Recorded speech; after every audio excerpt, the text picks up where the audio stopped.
صفا فاطمہ، ہم آپ کی سمت آ رہے ہیں. حضرت نے بات کی، اسی بات کو آگے بڑھائیں گے.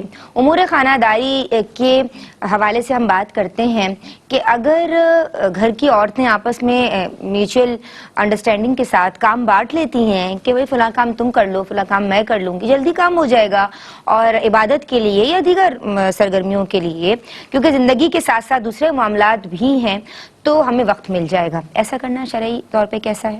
جی دیکھیں، جوائنٹ فیملی سسٹم ہو پھر تو ایسا کر ہی لینا چاہیے. جی کر ہی لینا چاہیے، کیونکہ پھر ظاہر ہے کہ ہر شخص کو اپنی کچھ ذاتی مصروفیات بھی ہوتی ہیں. اگر ایک ہی شخص کے اوپر سارا کام ڈال دیا جائے گا تو پھر ٹائم نہیں مل سکتا اور باقی بھی تمام چیزیں دیکھنی پڑتی ہیں.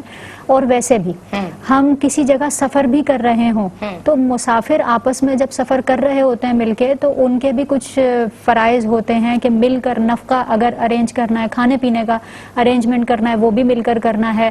سفر کے بھی کچھ آداب ہوتے ہیں. تو جب ایک چند دن کے سفر کے بھی آداب ہیں اور آپس میں ایک دوسرے کے حقوق کا خیال رکھنا ہے، کام مل جل کر کرنا ہے، تو پھر ایسا کیسے ہو سکتا ہے کہ ایک فیملی سسٹم اس طرح چلتا رہے کہ ایک ہی شخص کام کرتا رہے اور باقی سب آرام کریں؟ تو اس لیے ذمہ داریاں تو بانٹ ہی دینی چاہیے.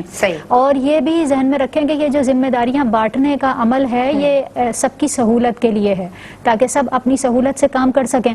لہٰذا پھر یہ بھی ہونا چاہیے کہ اگر بالفرض کسی مقام پر کوئی شخص بیمار ہے، بہو بیمار ہے یا بیٹی بیمار ہے یا ساس صاحبہ بیمار ہیں اور ان کی کوئی ایسی ذمہ داری تھی جو انہوں نے سر انجام دینی تھی، تو پھر دوسرا شخص بھی کمپرومائز کرتے ہوئے اس کی جگہ یہ عمل کر لے.